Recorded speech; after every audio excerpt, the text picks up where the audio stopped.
Alhamdulillah Rabbil Alamin wa bihi nasta'in wa la udwana illa 'alal zalimin.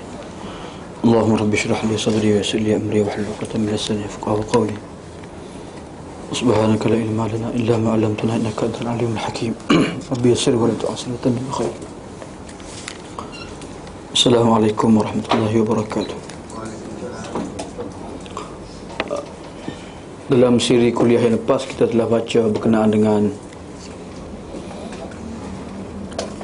penyelewengan tafsir Al-Quran Al-Karim yang dilakukan oleh golongan Sufi Batiniyah, yang mana mereka banyak memasukkan unsur-unsur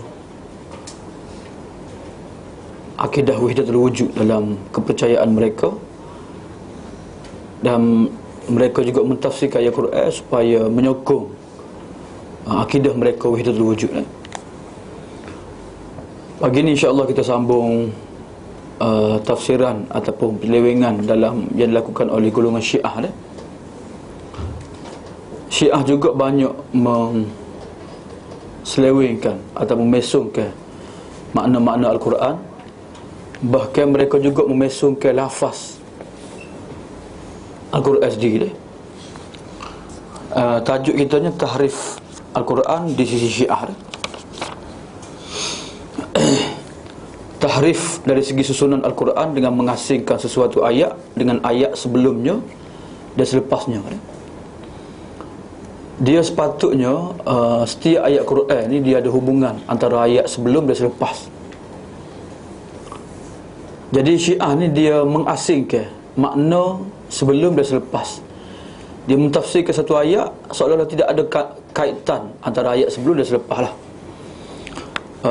Sebagaimana yang difahami oleh Ahlus Sunnah wal Jamaah. Contohnya ialah kita tengok surah Al-Ahzab ayat 33. Surah Ahzab ayat 33 yang berbunyi, innama yuridullahu liyuzhiba ankum ar-rijsa ahlal baiti wa yutahhirakum tathira. Ini surah Ahzab ayat 33. Kalau kita tengok ayat ni sebenarnya ayat yang menyebut tentang keluarga Nabi, khususnya isteri Nabi lah, azwajun Nabi lah, yang mana bermula ayat yang ke-28 sehingga ayat yang ke-34 ni semua sekali berkisah berkenaan dengan isteri Nabi lah. Jadi di tengah-tengah tu disebut innama yuridullahu liyuzhiba ankum rijsa ahlul bait wa yutahhirakum tathira. Sesungguhnya Allah perintahkan kamu dengan semuanya itu hanyalah kerana hendak menghapuskan perkara-perkara yang mencemarkan diri kamu, wahai ahlul bait, dan hendak membersihkan kamu sebersih-bersihnya dari segala perkara-perkara yang keji. Jadi Syiah kata ayat ni tidak ada kaitan langsung, tidak ada kemena-mena dengan ayat-ayat sebelumnya dan selepasnya, dengan mengatakan ayat ini diturunkan oleh Allah khusus untuk 12 orang imam maksum mereka. Ayat ni Allah sebut Allah nak bersihkan keluarga Nabi, maksud isteri Nabi.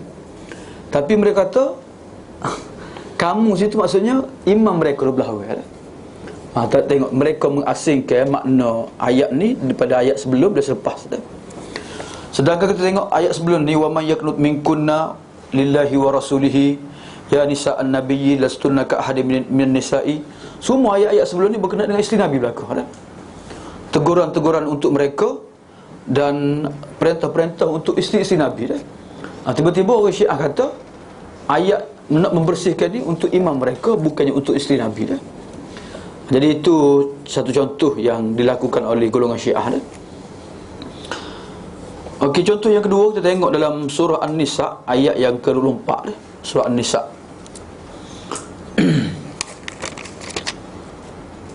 dalam surah An-Nisa ayat 24 firman Allah, famastamta'tum bihi minhunna fa'atuhunna ujurahunna faridah.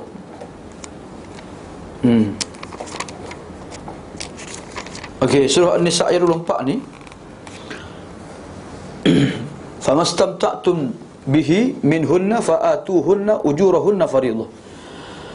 Maksud ayat ni, kemudian mana-mana perempuan yang kamu nikmati percampuran dengan mereka, itu setelah dia menjadi isteri kamu, maka berikanlah kepada mereka mas kahwinnya.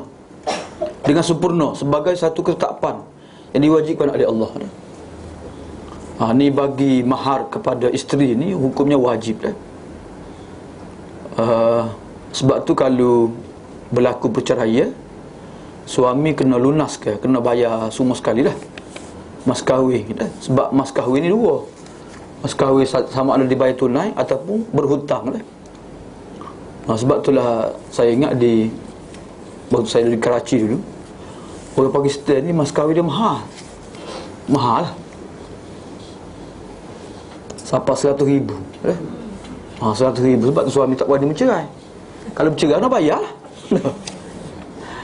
Tak habis nak bayar. Jadi dia buat mas kahwin mahal-mahal tu supaya mengelakkan daripada mudah berlaku perceraian. Dia tengok juga bukan semua kaum lah, ada hak murah macam kita pun ada lah. Jadi hak mahal tu supaya nak mengelakkan daripada berlakunya perceraian lah. Jadi tu sebut famastamta'tum bihi minhunna fa'atuhunna ujurahunna fardhah. Maksudnya mas kahwin ni wajib bila bayar? Bila seorang suami menggauli isterinya. Wajib dia nak bayarnya. Sama ada nak bayar cash ke, nak bayar ansuran ke, hak tu terpulang lah. Kemudian mana-mana perempuan yang kamu telah nikmati percampuran dengannya, telah dia menjadi isteri kamu, maka berikanlah kepada mereka mas kahwinnya. Sebagai satu ketetapan yang diwajibkan oleh Allah. Jadi orang Syiah kata apa dia? Syiah mengatakan ayat ini turun berkenaan nikah mut'ah. Itu nikah kahwin kontrak. Dan tidak ada kaitannya dengan ayat sebelum dan selepasnya. Sedangkan kalau diperhatikan kepada ayat-ayat sebelumnya, bermula daripada ayat surah An-Nisa, permulaan lagi mengisyaratkan kepada pernikahan yang berkekalan. Ayat depan lagi, awal lagi, wala tankihu ma nakaha aba'ukum min nisa. Ayat sebelum dia, wa in aratum istibdala zaujin makana zaujin. Semua ayat-ayat sebelum dan selepas tu berkenaan dengan perkahwinan yang kekal, perkahwinan yang bukan mut'ah lah. Tapi orang Syiah dia kata sini perkahwinan mut'ah. Famastamta'tum bihi minhunna. Istimta' maksud dia mut'ah. Jadi dia kaitkan dengan mut'ah, dia tidak ada sangkut paut apa ayat ni dengan kahwin mut'ah dia. Andai kata ayat ni turun berkenaan dengan nikah mut'ah, maka akan cacatlah susunan ayat ini jika dipandang kepada ayat sebelum dan selepasnya. Itu kesilapan dia. Kerana jika dilihat kepada ayat sebelumnya, bermula dari ayat 7 lagi, ia membicarakan berkenaan dengan hukum warisan atau pusaka yang berkait rapat dengan perkahwinan yang berkekalan. Dan begitu juga ayat seterusnya berkenaan hukum perkahwinan yang berterusan. Apatah lagi dalam ayat itu sendiri pun tidak ada isyarat yang menunjukkan kepada perkahwinan bertempuh, iaitu nikah mut'ah. Tak ada kait sangkut paut langsung ayat ni berkenaan dengan nikah mut'ah. Tapi orang Syiah dia kaitkan juga. Tu pilihan yang kedua. Bila mereka tidak peduli ke ataupun mereka abaikan ayat sebelum dan selepasnya, yang menyebabkan mereka tafsir sesuka hati mereka. Kemudian kita tengok lagi, contoh lagi tafsiran Syiah juga. Surah Al-Ma'idah ayat yang ketiga. Surah Al-Ma'idah ayat yang ketiga. Okey. Dalam ayat yang ketiga surah Ma'idah ni, di tengah-tengah ayat yang ketiga tu Allah berfirman, al-yawma ya'isal ladina kafaru min dinikum fala takhshawhum wakhshawni. Al-yawma akmaltu lakum dinakum wa atmamtu alaikum nikmati wa raditu lakumul islam madina. Maksud ayat ni, pada hari ini orang-orang kafir telah berputus asa daripada memesongkan kamu dari agama kamu setelah mereka melihat perkembangan Islam dan umatnya. Sebab itu janganlah kamu takut dan gentar kepada mereka. Sebaliknya hendaklah kamu takut dan gentar kepada ku sahaja. Pada hari ini aku telah sempurnakan bagi kamu agama kamu, dan aku telah cukupkan nikmatku kepada kamu, dan aku telah redha Islam itu menjadi agama untuk kamu. Itu maksud ayat ni. Tengok, Syiah ni mengatakan potongan ayat ini letaknya di tempat yang salah. Tengok, dia kata ayat ni salah ni, ayat ni bukan sini letak ayat ni, sebab tak lain sebenarnya. Syiah mengatakan potongan ayat ini letaknya di tempat yang salah. Salah susunannya, kerana mereka mengatakan kalau diperhatikan kepada ayat keseluruhan ayat ini, maka kita akan dapati permulaan ayat membahaskan berkenaan halal dan haram dalam bab makanan. Tetapi tiba-tiba perbahasan berubah kepada perbahasan tentang putus asanya orang kafir terhadap orang-orang Islam. Kemudian seterusnya sambung balik berkenaan dengan makanan. Ayat ni berkenaan dengan makanan. Kemudian berkenaan dengan orang kafir putus asa, berkenaan makanan balik. Jadi apa kaitan ayat al-yauma akmaltu lakum al-yauma isalladzina kafaru ni kaitan dengan sebelum selepas? Jadi Syiah kata ayat ni tidak ada sakut paut, dia salah susunannya, letaknya tepat tu dah, sepatutnya tempat lain dah.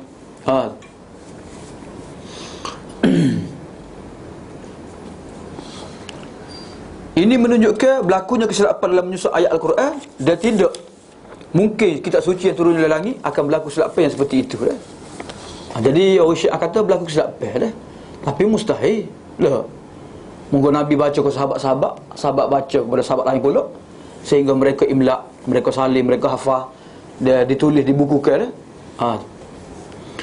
Jadi komen kitanya sebenarnya tidak berlaku pun kesilapan dalam ayat tersebut dah.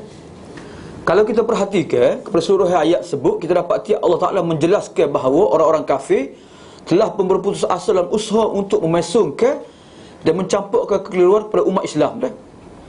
Sehingga kepada perkara yang remeh-temeh yang mereka anggap, contohnya halal dan haram berkenaan dengan makanan dah. Jadi berkenaan dengan halal haram pun mereka tak dapat nak kelirukan umat Islam. Tu maksud dia dah. Jadi awalnya berkenaan dengan halal haram makanan, akhirnya halal haram makanan, tengah-tengah tu orang kafir putus asa. Maksudnya orang kafir tidak akan berjaya, dia tidak akan dapat memesongkan dan mengelirukan umat Islam hatta dalam bab cek-cek sekalipun dah. Bab makanan sekalipun dah. Jadi orang Syiah ni dia tak faham, yang menyebabkan dia kata susunan ayat tu tak kena, salah dah. Dah dia tu salahnya, salah fahamnya. Dah. Dia serupa juga dengan ayat ni, ayat belakang. Ayat mana?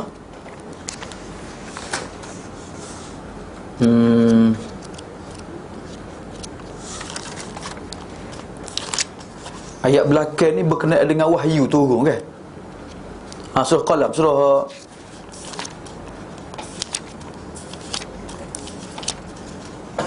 la tuharrik bihi lisanaka litajala bih inna alaina jam'ahu wa qur'ana. Surah kedua tu, surah tafsiratnya surah Al-Mudaththir dah.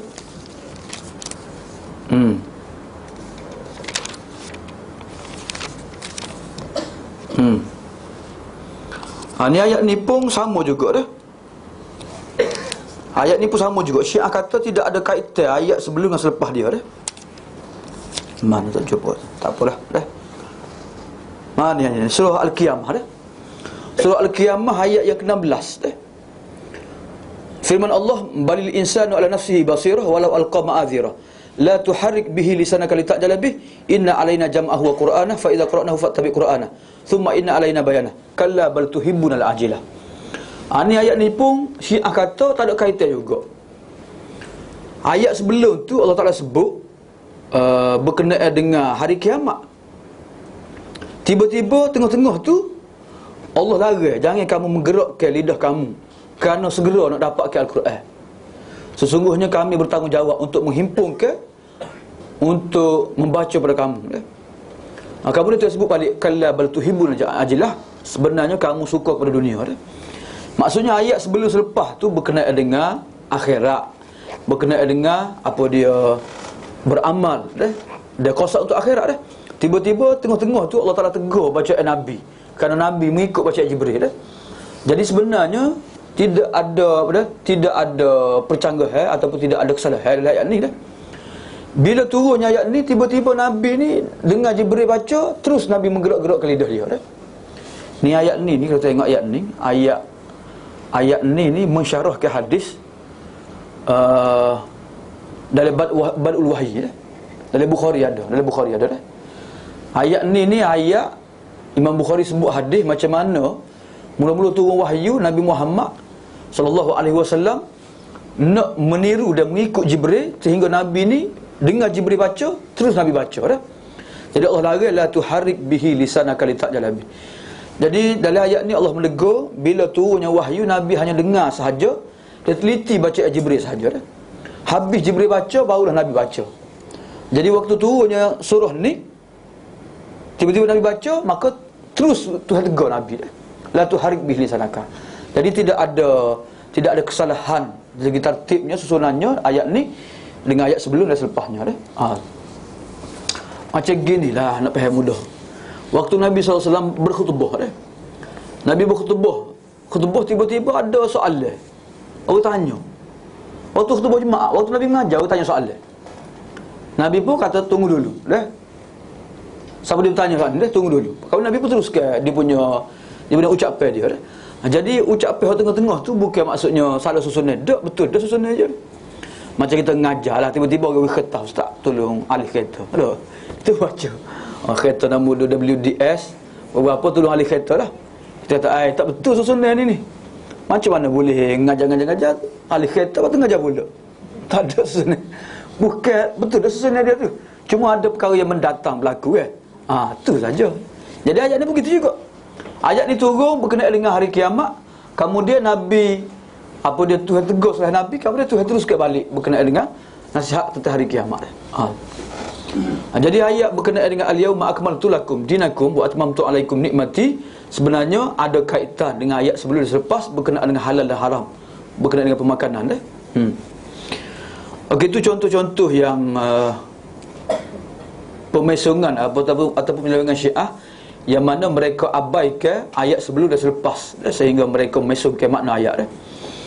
Okey, bentuk yang kedua Syiah buat penyelewengan juga ialah tahrif dari segi makna. Golongan Syiah juga sering menyalahgunakan ayat-ayat Al-Quran demi untuk menyesuaikan Al-Quran dengan pegangan mereka. Jasanya dah. Golongan Syiah sering menyalahgunakan ayat Quran demi untuk menyesuaikan Al-Quran dengan pegangan mereka. Kerana itulah mereka sering melakukan penyelewengan makna Al-Quran supaya bertepatan dengan kehendak mereka. Contohnya, yang pertama contohnya Al-Kulaini mengemukakan riwayat dalam kitabnya Al-Kafi yang berbunyi An Abi Basir qala sa'altu Aba Abdullah alaihi salam an qaulillahi azza wa jalla atiullaha wa atiur rasul wa ulil amri minkum. Katanya Abu Abdullah, nazalat fi Ali bin Abi Talib wal Husain wal Hasan wal Husain alaihimussalam. Abu Basir kata, aku telah bertanya kepada Abu Abdullah alaihi salam tentang firman Allah, patuhlah kamu kepada Allah, patuhlah kamu kepada Rasul dan pemerintah di kalangan kamu. Lalu jawabnya Abu Abdullah, maksud pemerintah di situ ialah Ali bin Abi Talib, dua orang anak dia, Hasan dan Husain alaihimussalam. Sedangkan kalau kita buka tafsir lah, tafsir mana sekalipun, tafsir dari Ahli Sunnah, Ul Amri ni maksudnya pemerintah lah. Pemerintah, ahli ulama, pihak berkuasa, kerajaan itu masuk Ul Amri dah. Dan pemerintah ni tidak sahaja kepada Ali ataupun Hasan yang menjadi khalifah dah, bahkan kepada mana-mana khalifah dah. Sama ada Rasulullah waktu hidup ke ataupun sahabat-sahabat Abu Bakar, Umar dah, dan seterusnya dah, khalifah-khalifah tu. Jadi mereka menghakkan, mereka membataskan kepada Ali bin Abi Talib dan dua orang anak dia sahaja dah, dan imam-imam selepas dia, imam Syiah selepas dia dah. Jadi ni macam mana Syiah menyalahgunakan ayat Quran. Mereka hanya mentafsirkan, meletakkan mengikut kehendak mereka sahaja. Syiah mengatakan ayat ini menyabitkan kewajipan supaya beriman kepada imam 12 di sisi mereka, sedangkan ayat ini langsung tidak ada mempunyai berkaitan dengan imam-imam maksum mereka. Jadi mereka menyesuaikan ayat dengan akidah yang mereka pegang. Ali bin Ibrahim Al-Qummi menafsirkan ayat 13 surah Ali Imran sebagaimana berikut.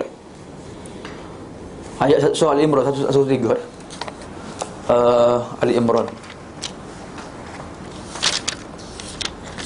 Okey. Dalam surah Ali Imran firman Allah, wa'tasimu bihablillahi jami'an wa la tafarraqu.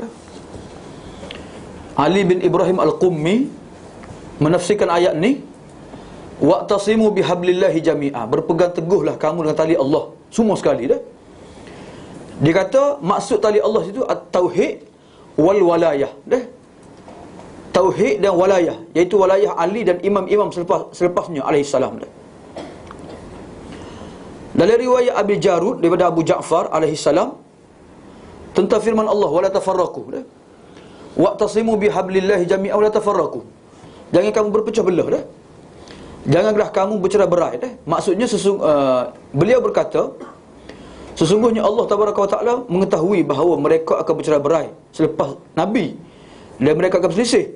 Maka Allah menegah mereka daripada bercerai-berai, sebagaimana Allah melarang orang-orang sebelum mereka. Lalu Allah Ta'ala memerintahkan mereka supaya bersatu di atas wilayah Ali, keluarga Muhammad alaihissalam, Imam 12. Jadi wala tafarraqu ni Syiah kata, Tuhan tahu lepas pada Rasulullah mati ni akan berlaku perpecahan di kalangan sahabat. Jadi Allah perintahkan mereka jangan berpecah belah, dan hendaklah mereka istiqamah dan ikut walayah Ali, keluarga Nabi Muhammad, Ali, Hasan, Husain, khalifah-khalifah selepas mereka 12 orang. Ikut hak ni saja, jangan ikut lain, jangan berpecah belah, ikut ni saja. Jadi itu tafsiran yang disebut oleh Syiah. Mereka suruh berpegang dengan imam-imam mereka sahaja. Sedangkan dalam ayat ni tak ada sebut pun, tak ada kaitan pun dengan Ali ke dengan sesiapa dia pun.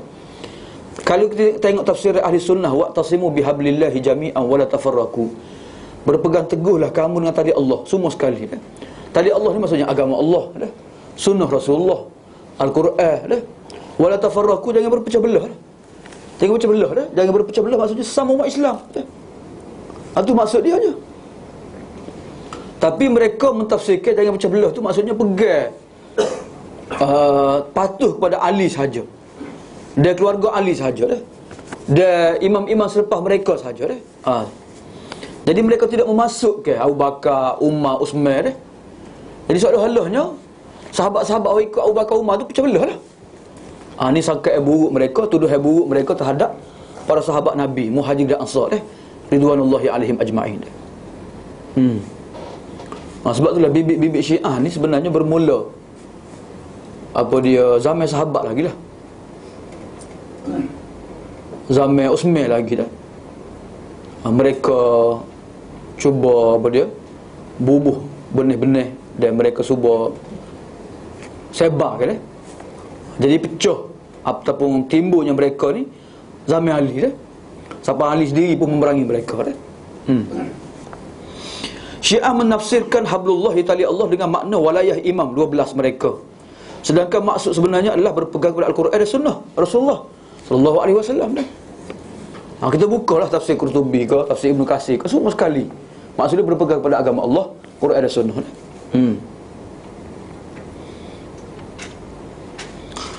Okey, contoh lagi dah. Contoh lagi dari segi makna yang disebut oleh Al-Kulaini dah. Al-Kulaini menukilkan satu tafsiran Al-Quran dalam kitabnya Anis Somali an Abi Ja'far alaihi salam qala awhallahu ila nabiyhi sallallahu alaihi wasallam fastamsik billadhi uhiya ilaik innaka ala siratim mustaqim. Saya ambil tafsir ni, contoh tafsir Syiah. Saya tanya mana hadis, kita mesti mana hadis. Tak, mana hadis kata kita temu dengan mana asri.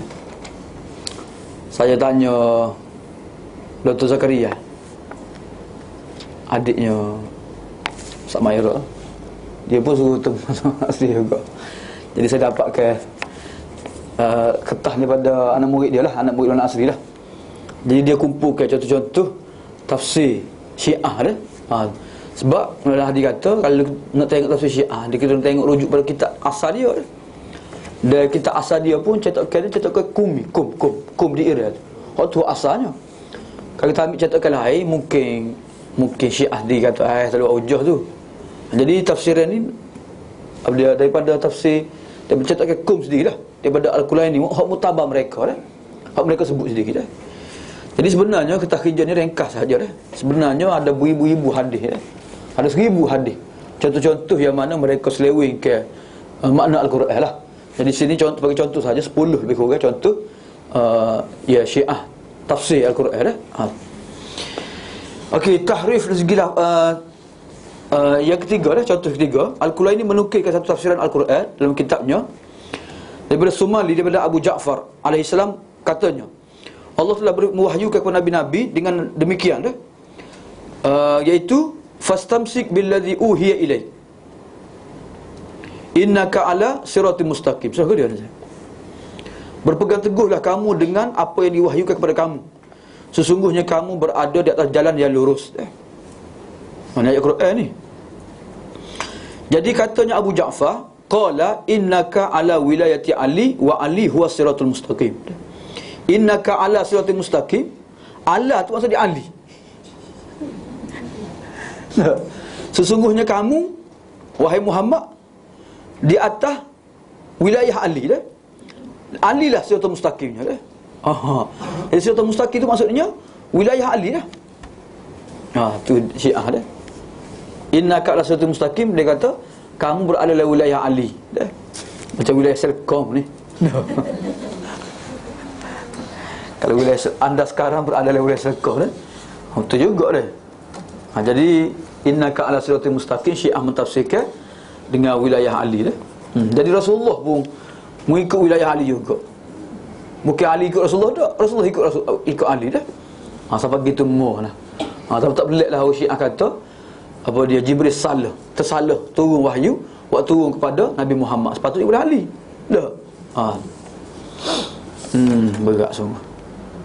Bila lagi dah? Nak tanya sikit. Ya. Ini dari segi pentafsiran lah.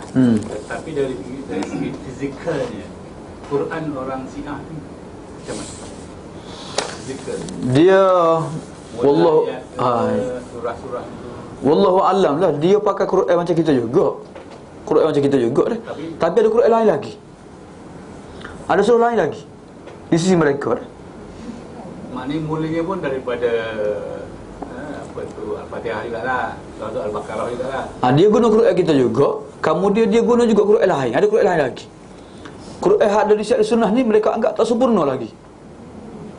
Ada banyak lagi juzuk surah-surah lain yang tak ada dalam Quran kita ni lah. Quran ada sunnah ni. Mana cuba kita ada. Ada. Di negara dia sajalah. Negara dia adalah. Tempat lain tak ada lah. Sekarang ni dalam Facebook dia sebar. Ada. Wallahu a'lam lah, di sisi mereka ada dia sifat ada dah. Surah Al-Waliyah. Tapi lain lah. Quran mereka anggap Quran tu lain lah, bahasa lain. Mereka tiru macam Quran juga tapi lain lah. Memang bahasa dia tu kalau baca tak kena. Susunan dia tak sama dengan Quran yang kita baca lah. Sebab dia reka. Dah? Okey, tu contoh tahrif segi makna dah. Kemudian tahrif segi lafaz pula dah. Syiah ni lafaz pun dia ubah juga. Dia lafaz ni ada perbezaan. Kalau kita ngaji qiraat ada sebut berbeza lah. Sebut berbeza ni bukan lafaz pun, kerana titik, kerana baris dah. Kadang mak pendek panjang tu lah sikit-sikit perbezaan apa dia dalam qiraatnya. Tapi qiraat tu baca yang muktabah dah. Baca yang muktabah sebab ada Nabi sendiri mengakuinya dan memang Nabi sendiri baca pada sahabat-sahabat. Kemudian dinakal kepada kita qiraat 7, qiraat 12 dan semua sekali lah. Jadi Syiah ni mereka bukan ikut qiraat yang muktabah tu dah. Tapi mereka ubah lafaz tu dah. Yuhariful kalimah amma wadhi. Dah. Kayak dalam surah Baqarah kan. Wa qulu hittatun naghfir lakum dah. Orang Bani Israel mereka ubah hintatun dia ubah jadi hintatun dah. Dia ubah perkataan dah. Jadi bukan sahaja makna dia ubah, bahkan lafaz pun mereka ubah juga dah. Sebutan pun mereka ubah juga dah. Sama ada dengan penambahan ataupun pengurangan dah. Tengok contoh dia dah. Dalam kitab Syiah terdapat begitu banyak riwayat daripada imam-imam mereka yang membuktikan bahawa berlakunya tahrif pada lafaz Al-Quran itu sendiri. Antaranya apa yang dikemukakan oleh Ali bin Ibrahim Al-Qummi dalam tafsirnya. Disebut dia kata wa amma ma huwa makana ala khilafi ma anzalallah fa huwa qawluhu kuntum ala khaira ummatin ukhrijat lin-nas ta'muruna bil ma'ruf wa tanhauna 'anil munkar wa tu'minuna billah. Faqala Abu Abdullah alaihi salam liqari hadhihi al-ayah. Dia kata adapun ayat yang menyalahi apa yang diturunkan oleh Allah. Contohnya firman Allah dalam surah kedua dia. Surah Ali Imran Kuntum khaira ummatin ukhrijat lin-nas ta'muruna bil ma'ruf wa tanhauna 'anil munkar. Abu Abdullah kata kepada pembaca ayat ni, dia kata ke dia? Dia kata khairu ummah, sebaik-baik umat. Macam mana sebaik-baik umat? Dia kata, sedangkan mereka membunuh Amirul Mukminin Ali bin Abi Talib, mereka bunuh Hasan dan Husain bin Ali dah. Faqila lahu, maka ditanya padanya, macam mana wahai anak Rasulullah, wahai cucu Rasulullah dah. Ayat sebenarnya. Dia kata sebenarnya kuntum khaira a'immah. Jadi ummah tu ditukar jadi a'immah dah. Kuntum khaira a'immah ukhrijat linnas. Jadi mereka ubah ummah kepada a'immah. Dia kata tak betul kuntum khaira ummah. Macam mana boleh khaira ummah? Sedangkan sahabat-sahabat ni bunuh Ali, bunuh Hasan Husain. Tak. Jadi mereka ni bukan sebaik-baik ummah, tapi kuntum khaira a'immah, kamu sebaik-baik imam. Maksud ayat ni tuju kepada imam-imam lah, anak cucu Nabi lah maksudnya. Tengok penyelewengan lafaz Al-Quran sendiri yang dilakukan oleh Syiah dah, daripada ummah kepada a'immah dah.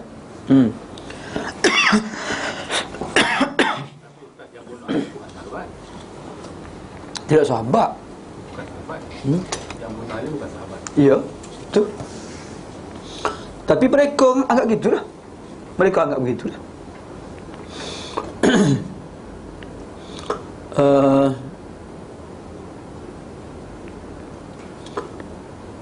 Kuntum khairu ummah ni kalau kita buka dalam tafsir Quran lah. Saya baru baca sebenarnya surah ni ayat ni dah. Kuntum khairu ummah ni banyak sekali ayat-ayat Quran hak lain yang menyokong makna umat Muhammad ni sebaik-baik umat dah. Antaranya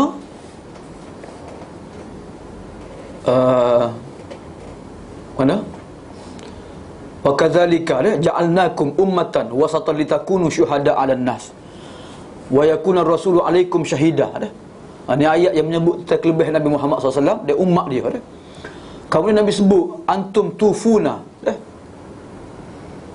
sab'ina ummah atau kama qala antum khairuha wa akramuha 'ala Allah. Nabi sebut kamu menyempurnakan 70 umat dah. Kamulah umat yang sebaik-baik dan paling mulia di sisi Allah Subhanahu Wa Taala. Banyak sekali hadis-hadis yang menyebut tentang kelebihan umat Nabi Muhammad sallallahu alaihi wasallam. Tiba-tiba mereka nak menafikan kebaikan al-khairiyah wal afdaliyah hadil ummah, kelebihan dan keutamaan umat ini, dan mereka cuba mengubah apa dia ayat ini ataupun perkataan lafaz ayat ini. Jadi katanya Abu Abdullah sebaik-baik umat, maksudnya dia menafikan umat Muhammad ni bukan sebaik-baik umat. Sedangkan mereka lah yang membunuh Amirul Mukminin Hasan dan Husain alaihi salam. Lalu dia ditanya, bagaimanakah ayat ini turun wahai anak cucu Rasulullah? Maka dia kata sebenarnya ayat ni kuntum khaira a'immah ukhrijat linnas, kamu sebaik-baik imam. Itu contoh yang pertama dari segi lafaz. Contoh yang kedua Contoh yang keduanya lafaz juga an Abdullah bin Sinan, an Abi Abdullah alaihi salam fi qawlihi wa laqad ahidna ila adama min qablu fanasiya wa lam najlahu azma. Surah ke dia? Surah tak silapnya surah Maryam ataupun surah Taha ni.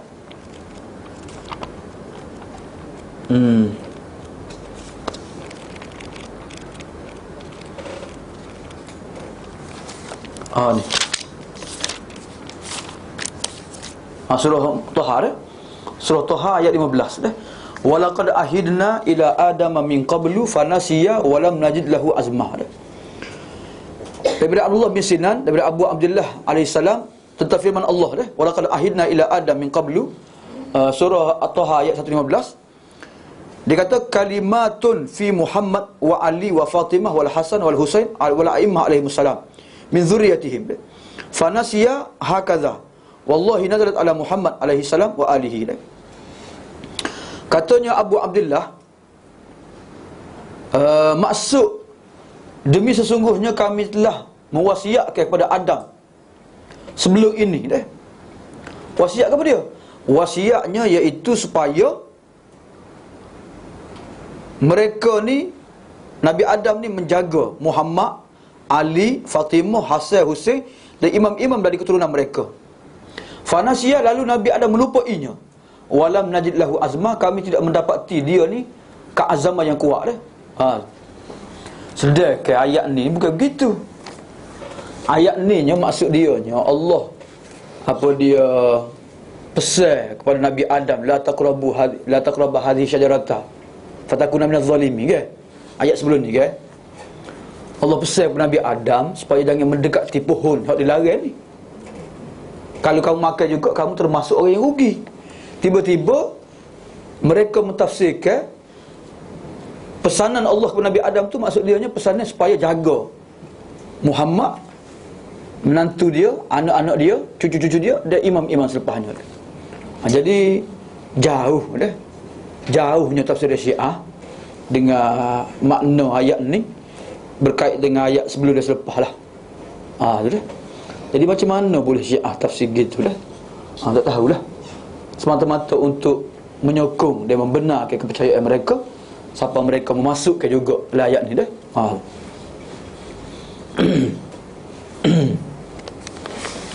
Okey,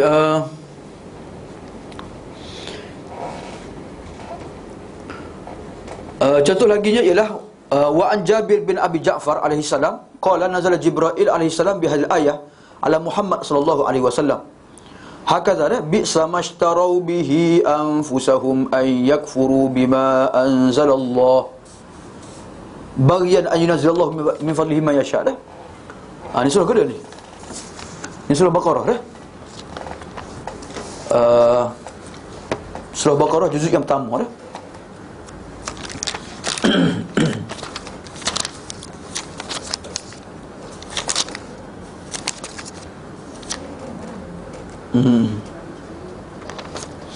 Ni surah Al-Baqarah ayat yang ke-90 dah.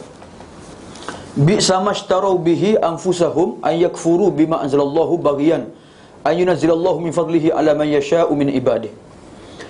Kalau kita tengok pada ayat ni, sebenarnya ayat ni berkenaan dengan kisah Bani Israel.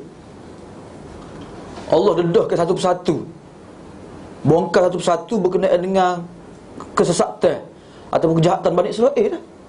Bi'sa mashtarau bihi anfusahum, ni Tuhan dedahkan dia kejahatan ulama-ulama Bani Israel. Amat buruklah apa yang mereka beli dengannya diri mereka dah.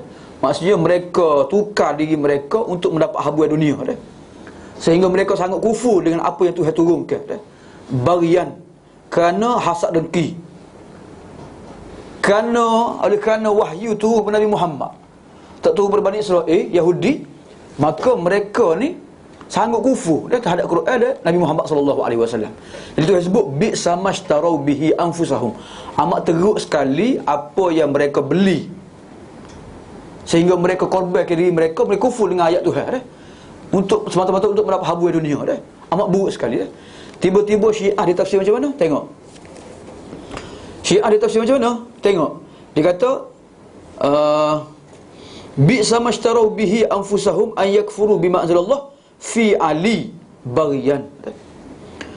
Amat buruklah, alangkah buruknya dia kata sini.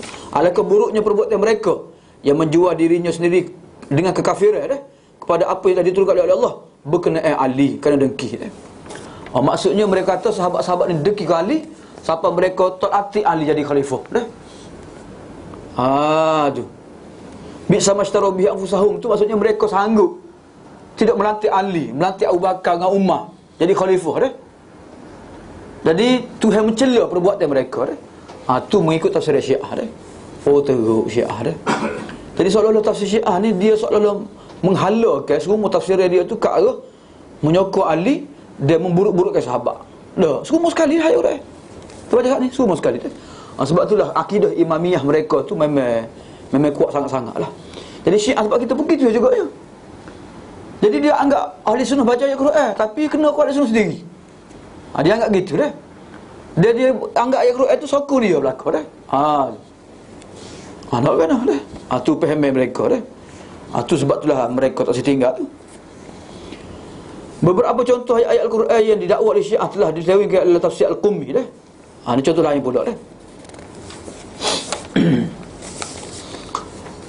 antaranya ialah ayat ayatun quri'at ala Abi Abdullah alaihissalam dah. Alladzina yaquluna rabbana hab lana min azwajina wa dhurriyyatina qurrata a'yun waj'alna lil muttaqina imama. Surah kedua ni. Ini surah Furqan dah. Surah Furqan. Tengok mula surah Furqan dah. Ayat ni Allah Ta'ala sebut kepada kita kisah dah, ataupun sifat-sifat ibadur rahman dah. Sifat-sifat ibadur rahman ni antaranya mereka ni doa dah, Rabbana hablana min azwajina wa dhurriyyatina dah, walladzina yaquluna rabbana hablana min azwajina dah. Ini ayat surah Al-Furqan, ayat yang ke-74 dah, surah Al-Furqan, ayat terakhir lah surah Furqan dah. Ni ayat ni Allah Ta'ala sebut kepada kita ciri-ciri ibadur rahman, hamba Allah yang hamba Allah yang baik dah, yang berjuru dah, ibadur rahman. Jadi banyak-banyak sifat mereka nya ialah mereka yang apabila dibacakan ayat-ayat Allah, mereka tidak membutakan mata, memekakkan telinga, bahkan mereka sujud pada Allah Subhanahu Wa Taala. Dan mereka juga berdoa, wahai Tuhan kami, kurniakanlah kepada kami daripada zuriat-zuriat dan pasangan-pasangan yang menyejukkan mata kami dah. Dan jadikanlah kami ni pemimpin-pemimpin untuk orang yang bertakwa dah. Katanya Abu Abdullah, ayat ni laqad sa'alullaha aziman ay yaj'alahum lil muttaqina imama. Mereka telah meminta perkara yang sangat besar dah. Mereka telah meminta perkara yang besar, iaitu supaya menjadikan mereka sebagai pemimpin dah.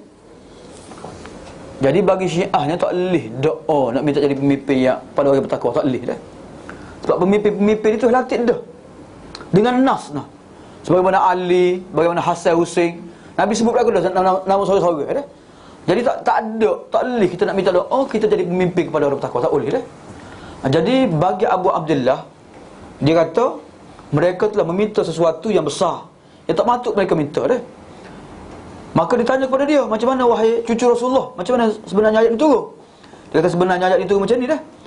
Alladzina yaquluna rabbana hab lana min azwajina wa dhurriyyatina qurrata a'yun waj'al lana minal muttaqina imama. Bukan waj'al lana.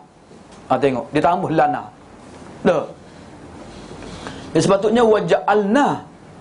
Dia ubah jadi waj'al lana, tambah lesser ya. Lain lalu makna dia. Maksud jadikanlah untuk kami pemimpin-pemimpin yang bagi orang bertakwa. Lantiklah kepada kami pemimpin-pemimpin untuk orang yang bertakwa. Bukan jadikan kami tidak dah. Sedangkan makna ayat ni waja'alna, jadikanlah kami. Jadi Syiah ni dia tambah lana. Waja'alna jadi waja'al lana. Sebab apa? Sebab mereka anggap pemimpin tidak ada orang lain yang boleh dilantik, apatah lagi nak meminta menjadi pemimpin dah. Contoh lagi dah. Contoh yang kedua dah. Lahu mu'aqibatum min baini yadayhi wa min khalfihi yahfazunahu min amrillah. Ini surah Ar-Ra'd dah. Ini surah Ar-Ra'd. Kalau tengok sini,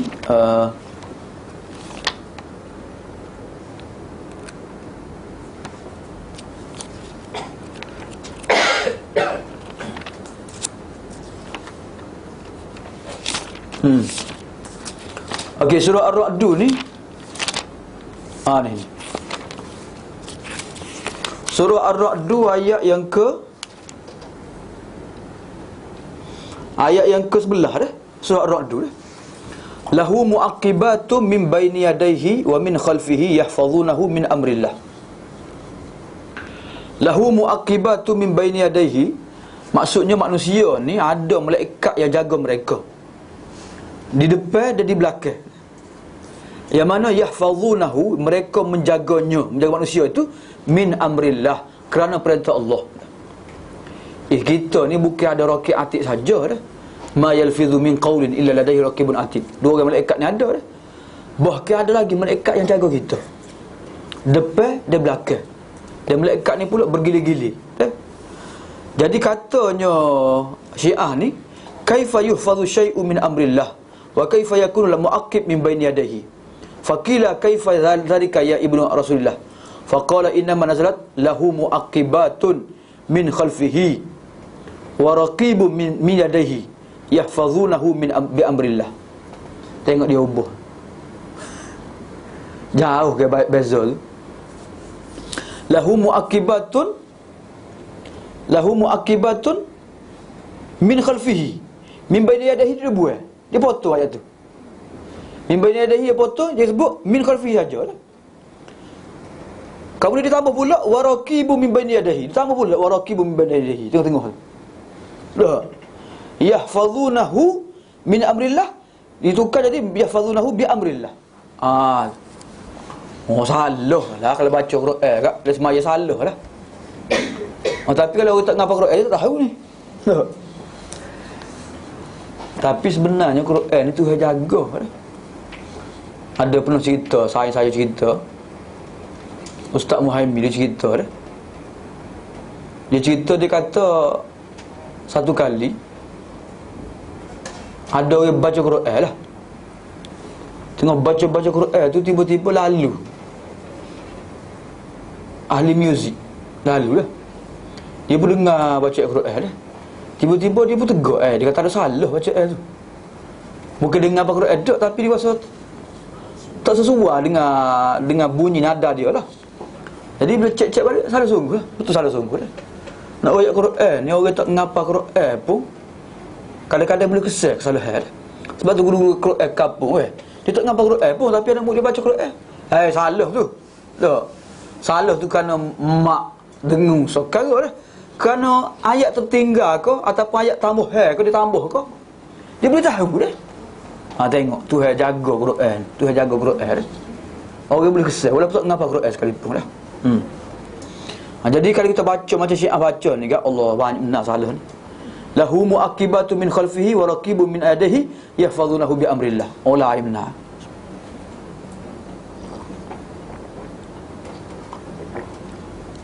Mereka tukar susunan, mereka tambah pula, mereka ubah lagi dah. Sebab muaqib ni bagi mereka ni imam dah. Macam mana muaqib boleh duduk belakang, muaqib duduk depan dia bagi dia dah.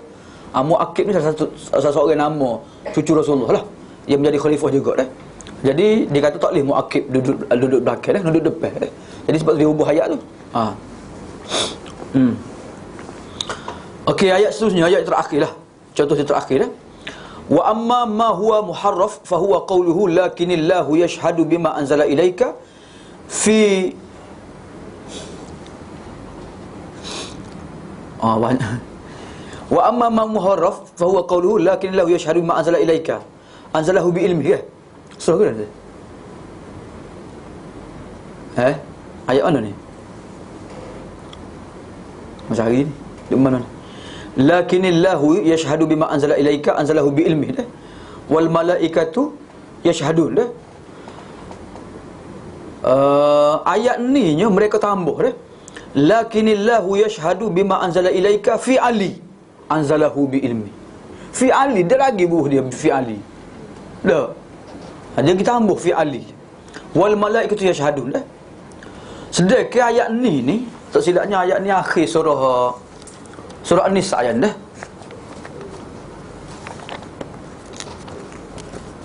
Akhir surah An-Nisa ayat ni. Sebelum surah Al-Maidah.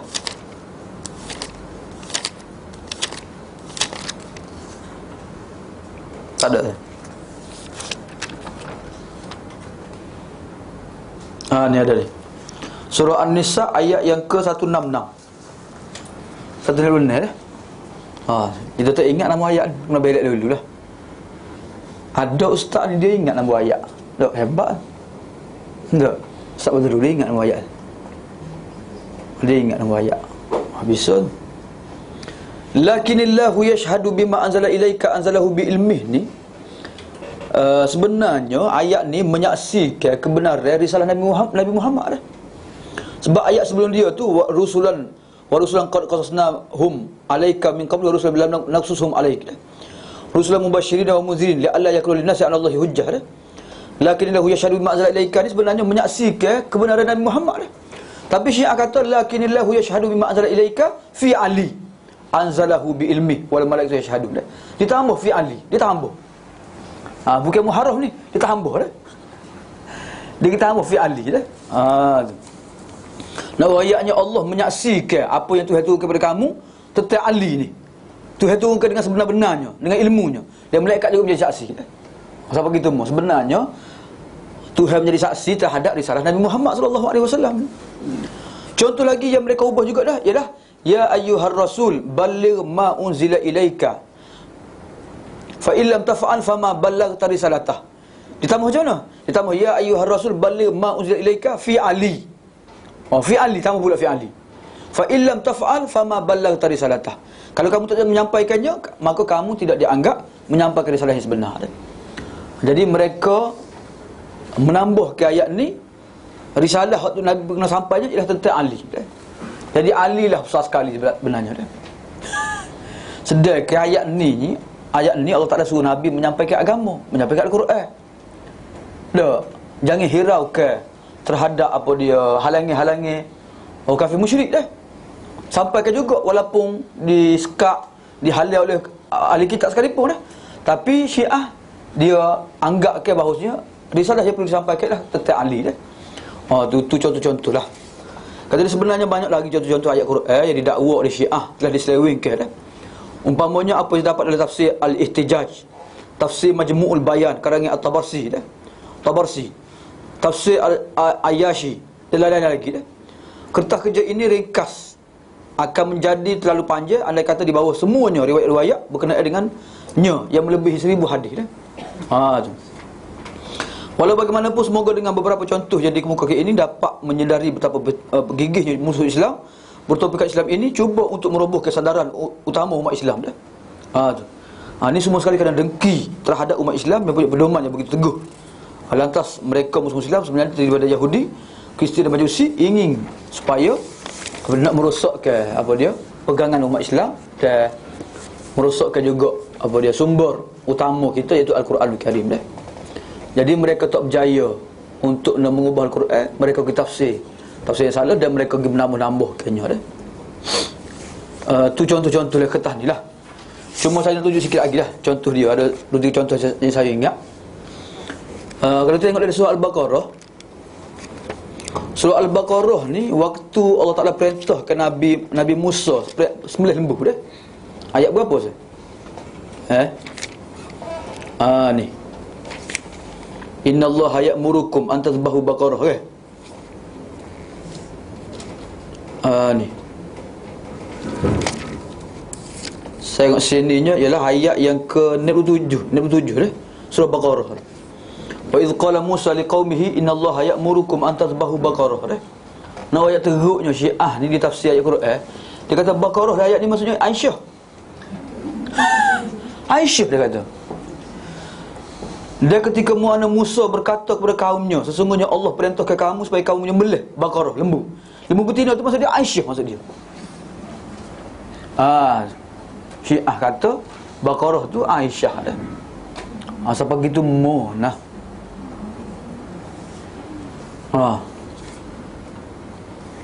Asal dah. Yang keduanya kita buka dalam surah Ar-Ra'd juga. Surah Ar-Ra'd dah. Surah Ar-Ra'd tu bukan surah Ar-Ra'd, surah Ibrahim dah. Siapa pada dia? Surah Ibrahim dah. Surah Ibrahim ayat 22 dah. Surah Ibrahim, wa qala asy-syaitanu lamma qudiyal amru innallaha wa'adakum wa'dal haqq. Ni Tuhan cerita kisah yang akan berlaku pada hari kiamat. Bila dekat-dekat manusia nak masuk neraka, maka syaitan akan berkata, bila diputuskan semua keputusan masuk neraka, masuk juga ahli syurga, sesungguhnya Allah menjanjikan kamu dengan janji yang benar. Dan aku janjikan kamu, tapi aku mungkin janji dah.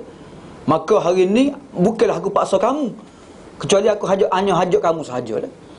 Orang Syiah kata waqala syaitan ayat ni maksudnya ummah al-khata'. Ummah syaitan. Syiah kata. Sebab ummah yang orang hak baik Abu Bakarnya, ummah tinggal Ali, ummah baik Abu Bakar. Jadi Syiah kata ummah lah yang mempengaruhi sahabat-sahabat sehingga mereka melantik Abu Bakar dah. Jadi mereka kata syaitan sini Umar. Sedangkan dalam hadis Nabi, syaitan ni takut ke Umar. Tak. Kalau Umar ada satu lorong, syaitan akan lari lorong lain. Tak. Takut syaitan pada Umar, tiba-tiba mereka tafsirkan syaitan dengan Umar. Contoh lagi dah, akhir sekali dah. Contoh selagi ni hak saya ingat ni. Dalam surah qul fa ma khatbukum ayyuhal mursalun dah. Surah Az-Zariyat dah. Tengok balik surah Az-Zariyat. Surah Az-Zariyat, surah Az-Zariyat ayat yang ke ni. Juzuk yang ke 27 dah. Kan?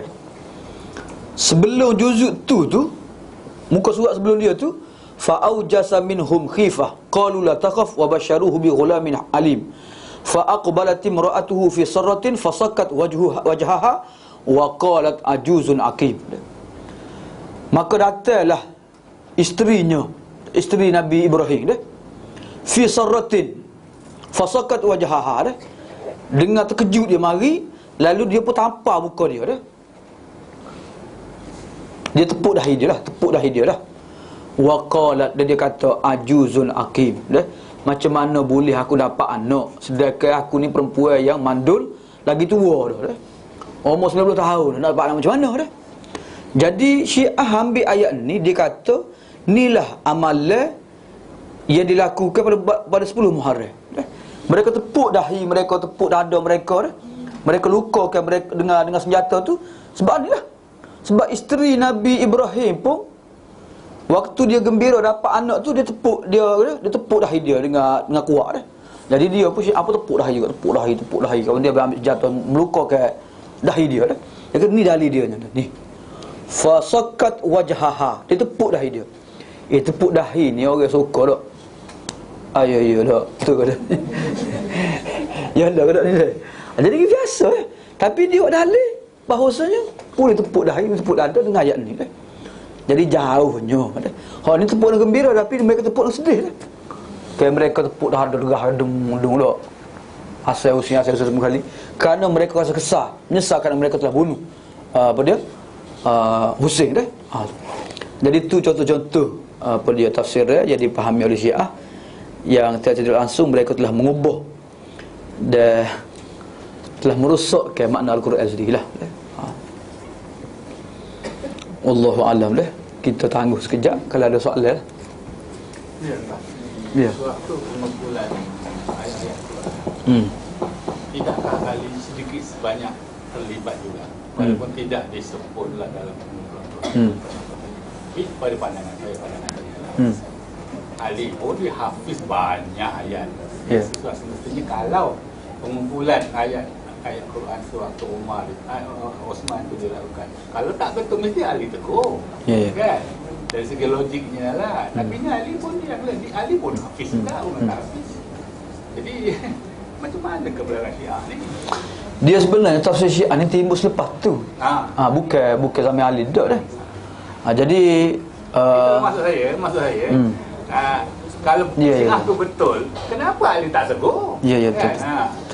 Sebab jadi Syiah ni sendiri sebenarnya Ali boleh tak pakai. Ali sendiri boleh tak pakai juga. Ali pun perang. Sebab tu dah bila orang tanya Ali, adakah tidak wasiat-wasiat yang ditinggalkan oleh Rasulullah kepada kamu yang khusus untuk kamu saja dah. Ali menafikan. Tak ada dah. Kecuali Ali kata ada. Dalam saru pedang ni ada. Ali pun waktu tubik lah. Bila laknat Allah kepada orang yang mengubah sepadan tanah. Laknat Allah kepada orang yang sembelih bukan nama Allah dah. Mana biasa saja dah. Laknat Allah kepada orang yang sujud dah. Jadi apa atau wasiat yang disimpan oleh Ali itu biasa-biasa saja, tak ada benda-benda rahsia, tidak ada apa-apa lah.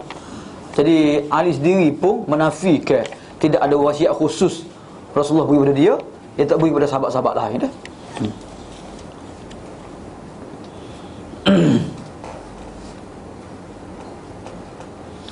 Okey, soalannya ada seorang ustaz di radio IKIM yang sering membawa kisah-kisah Nabi dan kebanyakan rujuk ke tafsir Quran yang digurukan beliau oleh dari tafsir Said Qutb dah. Adakah ini boleh diterima dan tidak berdasarkan dengan tafsir yang lain seperti tafsir Ibnu Katsir dan lain-lain?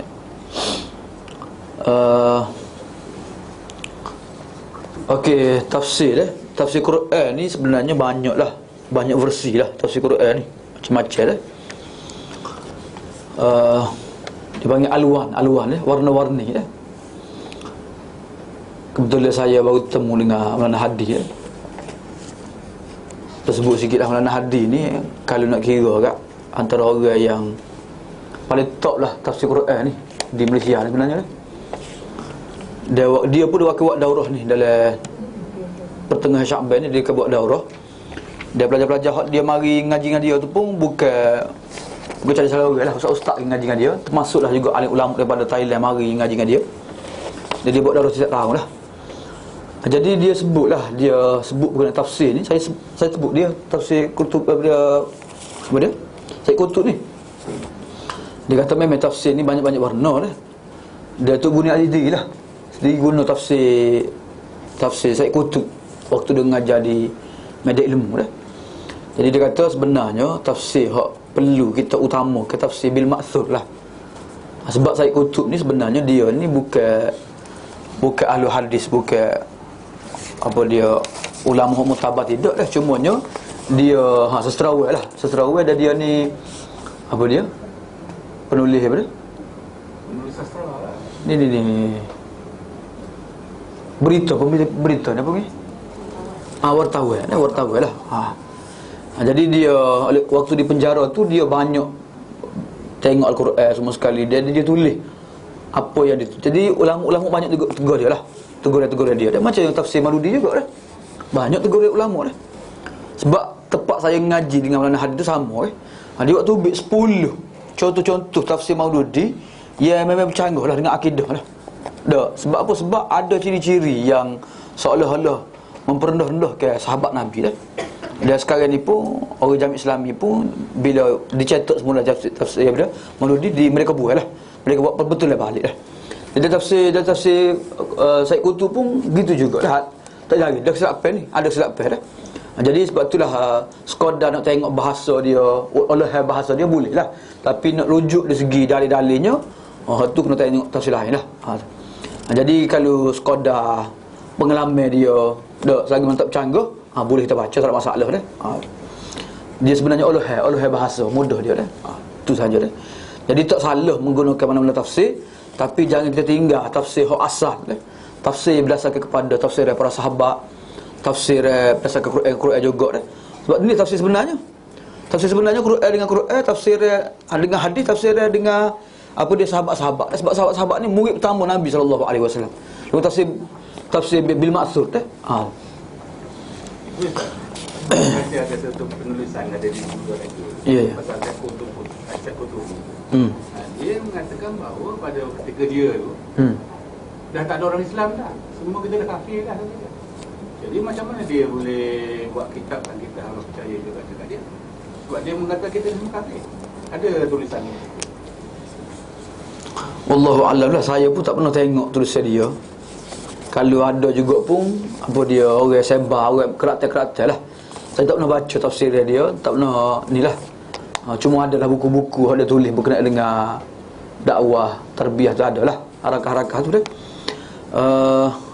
Jadi kalau berlaku juga kesilapan apa hak dia sebut tu macam tu, jadi kita nak tapis lah. Jangan terima lah. Tu je lah. Sebab manusia ni bukan maksum dah. Dan kalau memang betul kesalahan dia sebut, memang tak boleh terima lah, tolak lah. Okey, soalan seterusnya, kenapa Syiah meletakkan tanah bulat di tempat sujud mereka dah? Ni tanah ni tanah Karbala ni dah. Jadi bagi orang Syiahnya afdal bagi mereka nak sujud atas tanah tu dah. Jadi mereka buat keping-keping, kemudian mereka bagi pada orang Syiah lah, pada orang pengikut-pengikut dia lah. Jadi tujuan dia nya wallahu alam lah, kerana pertama sekali batu tu bagi mereka berkat. Dia afdal daripada semaya tanpa batu lah. So daya keduanya ialah berkat mereka nak ambil. Mereka nak ambil berkat tanah tu dah. Dua yang ketiganya kerana supaya bekah atas dahi mereka. Orang yang kuat semaya kan. Itulah. Wallahu a'lam lah. Kita boleh jawab kan. Okey, soalan seterusnya ada, adakah boleh memegang dia membaca Al-Quran tanpa air sembahyang? Kerana ramai ulama sekarang ini mengatakan boleh tanpa air sembahyang dah. Jadi ni soal apa dia berkenaan dengan hukum fiqh dah. Kalau ikut pendapat jumhurnya, dalam perbahasan syarah dan hadis syarah dalam Bulughul Maram pun disebut pendapat jumhurnya kena alai semaya lah, ada wuduk lah. Tapi ada juga ulama-ulama yang mengatakan tidak wajib dah kita ada wuduk untuk sentuh Al-Quran dah. Sebab apa? Sebab taharah dah, la yamusuhu ilmu taharun tu, ayat tu sebenarnya bukan berkenaan dengan orang sentuh Quran dah, tu berkenaan dengan ayat malaikat dah. Kemudian hadis berkenaan la yamusuhu illa tahirun tu, hak tu pun hadis dhaif dah. Hadis dhaif dah. Kemudian ada dalil-dalil yang menunjukkan bahawasanya boleh sentuh Quran tanpa wuduk dah. Contoh Nabi tulis Quran kepada ayat Quran kepada dari surat kan. Jadi Nabi tidak suruh sahabat-sahabat supaya berwuduk ataupun engkau kafir pergi Quran mana wuduk, ada wuduk kan. Jadi dalil itu menunjukkan bahawasanya tidak wajibnya berwuduk lah. Jadi saya sendiri pun pergi hatu lah. Pergi tak wajib berwuduk, tapi sebaik-baiknya ada wuduk lah. Wallahu a'lam. Itu masalah fiqh lah. Adakah tafsir Syiah mesti ditolak sepenuhnya, ataupun ada tafsiran mereka yang mungkin boleh diambil isinya sebahagiannya lah? Tak usah segi melasa lah. Tak. Buat gabar dia tafsir Syiah Tafsir Ahli Sunnah ada. Tak. So yang kedua, kita nak tahu mana betul salah. Kena. Tapi sebenarnya waktu saya ngaji dulu,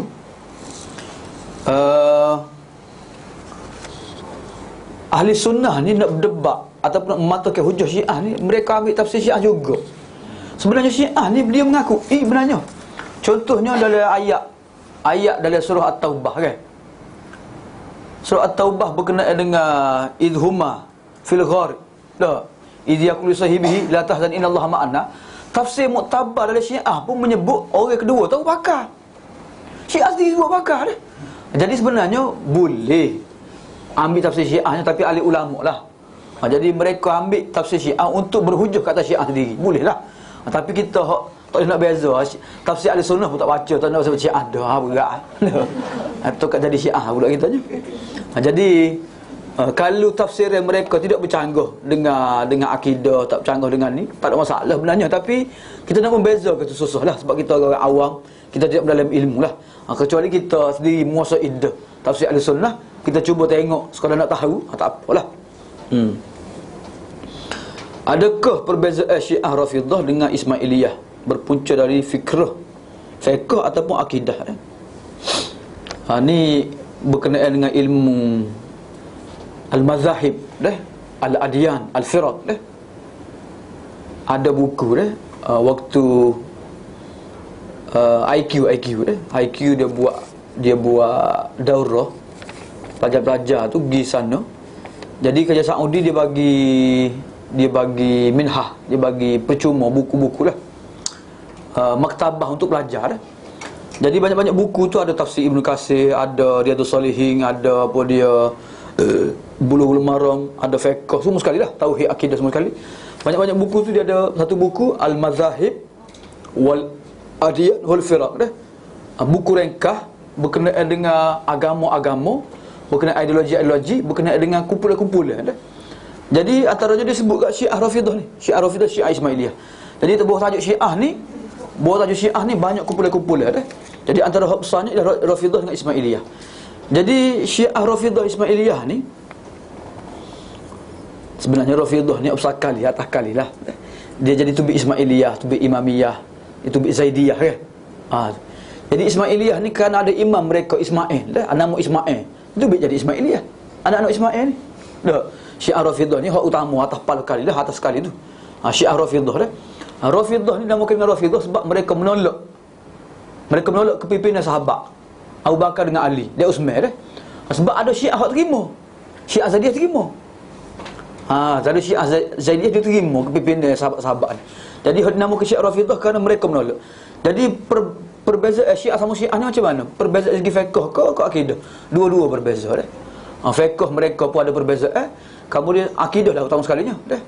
Ada perbezaan tapi ada persamaan lah. Semuanya Syiah belaka. Cuma Syiah hak ni hak melampau, hak ni kurang sikit dah. Tu lah. Melampau belaka sebenarnya. Okey, seterusnya dah soal dia. Isteri-isteri yang sudah tamat kahwin kontrak, adakah mereka diceraikan atau batal perkahwinan begitu sahaja dah? Jadi bagi mereka nya habis tempoh habis gitu, tinggal gitu lah. Tak ada cakap-cakap apa lah. Ni Syiah lah. Bagi ahli sunnahnya nikah kontrak tu sendiri tak sah dah. Dah. Tapi masalah sekarang ni ada rancangan TV seolah-olah buat menghalalkan nikah kontrak. Banyak dah nikah, drama-drama. Dia nikah soleh anak. Dia pun cari orang perempuan supaya nak boleh anak ni. Dah. Kamu dia kata, boleh aku nikah kamu, tapi aku bakal bayar kepada kamu 500,000 juta menjadi isteri aku sekadar boleh anak, kamu dia aku cerai kamu. Jadi dia buat cerita Banyak cerita topik kan. 2-3 drama tu topik. 2-3 filem tu topik. Jadi seolah-olah perkahwinan ni menghalalkan perkahwinan kontrak. Dia tak tahulah RTM. Tiba-tiba sedar kepada Allah Allah lah. Tak. Kisah salah lah kau tiba-tiba kat RTM lah. Sedar kepada Allah Allah lah. Patutnya jaki tapis ni. Pilih macam ni. Tak boleh ni. Jadi mereka memasukkan unsur-unsur apa dia? Unsur-unsur Syiah, unsur-unsur nikah kontrak dalam cerita. Tak boleh. Wallahu a'lam. Ada lagi soalan? Ya. Siapakah orang-orang yang disebut Imam 12 dalam Syiah ni? Siapa dia ke? Imam-imam yang disebut 12 orang dah. Saya pun tak ngapa. Tapi yang saya ingatnya itulah bermula dengan Ali lah. Ali, Hasan, Hussein, kemudian anak cucu dia lah semua sekali lah. Anak cucu dia lah. Al-Askari, kemudian apa dia 12 orang semua sekali lah. Ada nama-nama senarai tu lah. Jadi akhir sekali itulah dia kata Imam Mahdi tu. Hak nusuk masuk oleh awal, masuk oleh gua, akan keluar di akhir zaman tu. Jadi 12 orang itulah. Jadi berakhir dengan Imam Mahdi. Bagi mereka Imam 12 tu. Jadi nak tengok nama-nama dia boleh tengoklah. Kita boleh buka apa dia berkenaan dengan apa dia Al-Firaq ni ataupun buku Syiah sendiri pun boleh tengoklah akidah dia. Siapa dia 12 orang. Adakah tafsir Zamakhsyari dianggap sebagai tafsir Syiah? Zamakhsyari ni bukan Syiah. Dia Mu'tazilah. Mu'tazilah Zamakhsyari ni. Tapi orang kita banyak pakai tafsir Zamakhsyari ni. Tafsir Zamakhsyari ni. Tafsir Mu'tazilah. Maksudnya banyak menggunakan akal. Memang tafsir Zamakhsyari ni dia hebat dari segi bahasa dah. Dia tafsir Zamakhsyari ni dia ambil banyak oleh Imam Baidawi. Dia banyak mengandungi apa dia balaghahnya, nahwunya, sastranya tinggilah, hebatlah. Dia maaflah ada penceramah masyhur hak kata dia kata tak ada titik sirat tu ke. Dia ambil tafsir Zamakhsyari. Ada seorang ke? Tersebut dah sebelum ni dah. Jadi dia kata tak ada titik sirat ni sebenarnya dia ambil tafsir Zamakhsyari. Tafsir Zamakhsyari sendiri oleh kerana dia guna akal, dia kata macam mana boleh titik sirat halus pada rambut, tajam pada pedal. Lalu kat mana dak? Jadi itu sebagai simbolik saja dia kata. Dia tak ada titik sirat ni, tak ada dah. Jadi dia ambil tafsir Zamakhsyari menggunakan akal banyak dah. Sehingga dia menafikan dah. Banyak akidah canggih dengan akidah dah. Sebab itulah kalau kita ngaji tafsir tak ngaji akidah, masalah juga benarnya dah. Kena hadam dulu akidah ahli sunnah wal jamaah dah. Dah. Akidah salaf ashabul hadis. Dah As-Sabuni ke? Tu comel buku dia. Jadi dia mari akidah ahli sunnah daripada Al-Quran ada hadis dah. Dia putus dah 1, 2, 3, 4 kalau dia sebut akidah yang salah dah. Jadi kita nak beringatlah. Jadi ramai dia kata ustaz-ustaz kita yang petik dari tafsir Zamakhsyari dah. Sedangkan tafsir Zamakhsyari ni bukan boleh terima tafsir dia. Tapi kalau ada bercanggah dengan segi akidah, maka tak boleh nak terima dah. Allahu a'lam. Ya. Pandangan daripada Tuan Syekh Zahid Abdul Latif Karawiyah sedang mengajar di Ya. Dia kata Syiah ni kafir atas dua dasar. Ya. Yang pertama kata dia Quran asalnya tak turun kepada Nabi tapi kepada Ali. Nabi Jibril dah silap. Itu hujah pertama dia. Syiah kata begitu. Okey.